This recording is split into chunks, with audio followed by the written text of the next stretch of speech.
Magandang araw mga Aldab Nation! May panibago na naman po akong update para sa inyong lahat. Pero bago natin ito umpisahan, ay huwag niyo muna kalimutan na mag-subscribe sa aking YouTube channel at i-click mo na rin ang katabing bell button para maging updated ka sa mga latest videos na ia-upload ko. At kapag umabot na ng 100,000 subscribers ang aking channel, ay may sorpresa ako para sa inyong lahat. Alam kong excited na kayo, kaya naman ngayon, umpisahan na natin ang ating kwentuhan. Ang pag-uusapan natin ngayong araw na ito kung saan Aldab may bago na namang ginawang record na sobrang nakaka-proud. Kahit limitado at hindi nakikitang magkatambal ang Aldab, ay nasungkit pa rin nila ito. Iba talaga ang Aldab.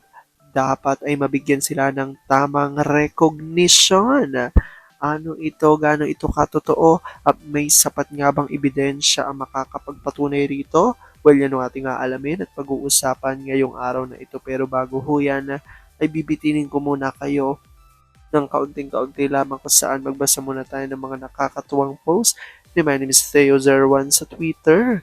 Kaya naman wag na natin patagalin pat sabi niya sa kanyang tweet, ang mga bata pwedeng ipagkatiwala sa mga yaya ang pag-aalaga, pero si A, nako, mas madalas pang mag-tantrums kay M kesa sa mga anak.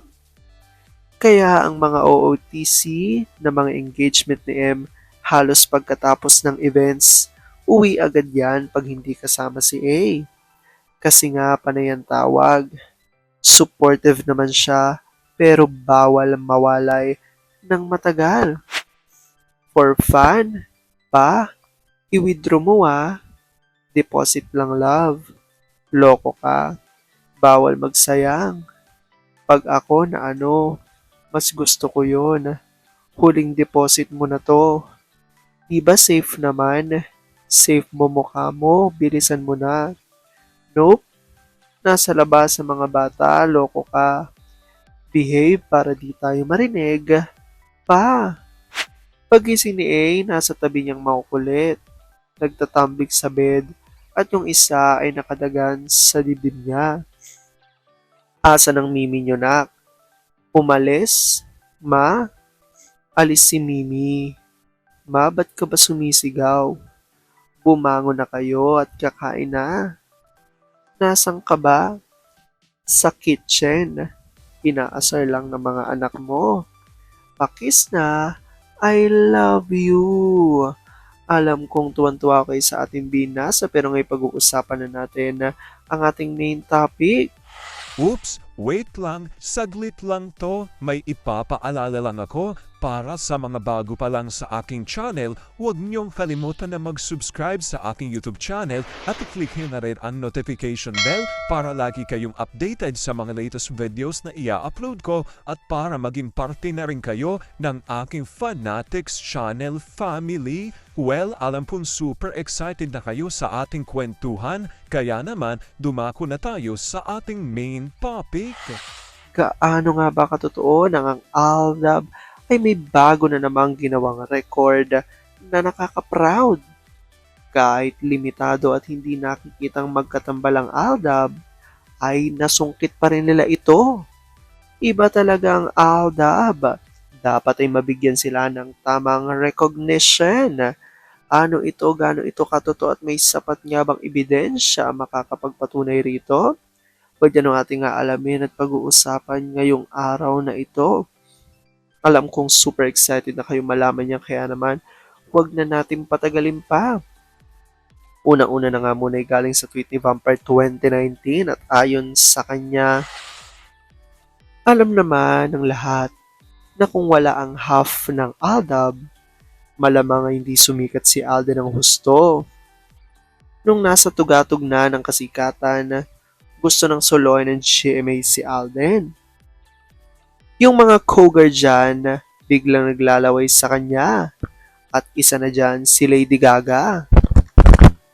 Hindi lang ang mga tuvyera ang gustong paghiwalayin ang Aldab, kung hindi ang GMA din. hindi magkasundo sa hatian ng kita. Parehong mga demonyo. Nakakita ng pagkakataon ng ABS. Ayun, parehong nagkamal ng galing sa ABS. Akala sa kabutihan ng kumpanya, ang ginawa nitong dalawang ahas, yun pala'y kamalasan ang kaakibat. Believe din ako sa kapal ng mukha ni Magna Kupit. Grabe, ayaw tumigil ng kakagamit ng account ni Ganda at post ng pinakamamahal at fake main wannabe. Magkano bang laman ng envelope? Ganun na ba siya kagarapalan?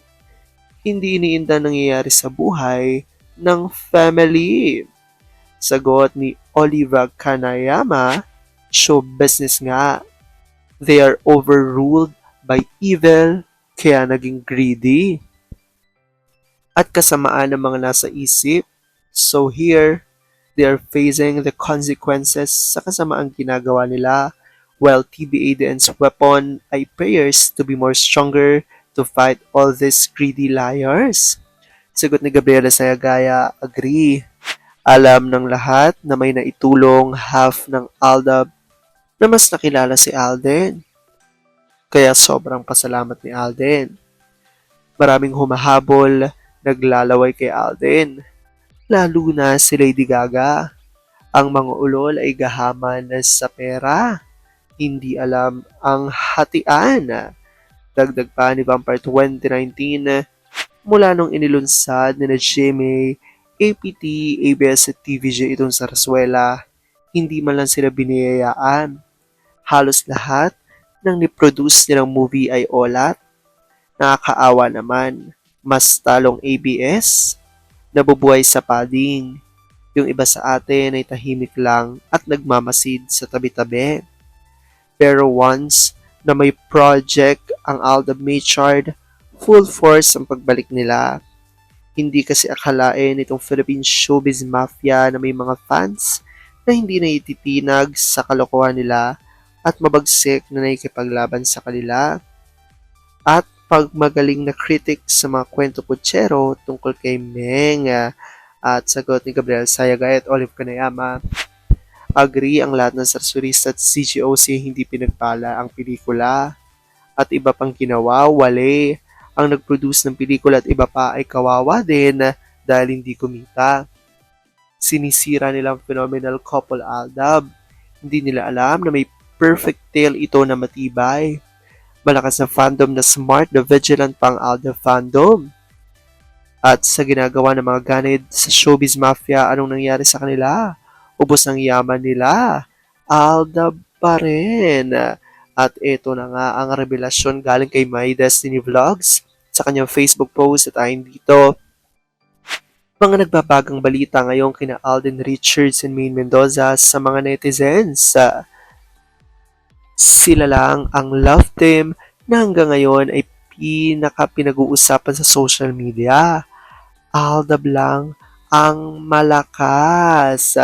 Ayan nga ho, ang tinutukoy rito ng ilan sa mga Aldab Nation kung saan syempre alam naman natin na sa lahat ng mga love teams at mga couples sa Philippine showbiz, kung ating iisa-isahin talagang Aldab na lang ang hindi nabibigyan ng project together at hindi pinagsasama sa ngayon. Ngunit kahit na ganoon, talaga namang laking gulat ng maraming mga Aldab Nation at mga netizens kung saan bakit nga raw kahit hindi na pinagtatambal sa mga proyekto ang Aldab ay patuloy pa rin ang pag-alagwa ng kanilang karera at patuloy pa rin na sikat ang dalawa. Kumbaga, hindi sila nalalaos na tulad ng ibang mga artista na kapag nahiwalay sa kanilang mga ka-love team ay nawawala na rin ang kanilang career. Dahil nakikita naman natin na busog pa rin sa pagmamahal at suporta sina Alden at Meng kahit na individually. Well, comment down below nyo dyan guys kung ano po ang opinion nyo patungkol dito. Alam ko dahil dito marami sa inyo mas lalong yung kumakapit at naninindigan na Aldab Machard is real. Pero sabi nga natin na kahit na ano pa man ang magdesisyon ni Alden at Meng sa kanilang buhay, karera at buhay pag-ibig, kailangan natin sila supportan, kailangan natin ito tanggapin ng buong buo. Dahil yun ang kanilang deserve. At yan ang aking update for today's video. Maraming salamat mga Aldab Nation. Ingat!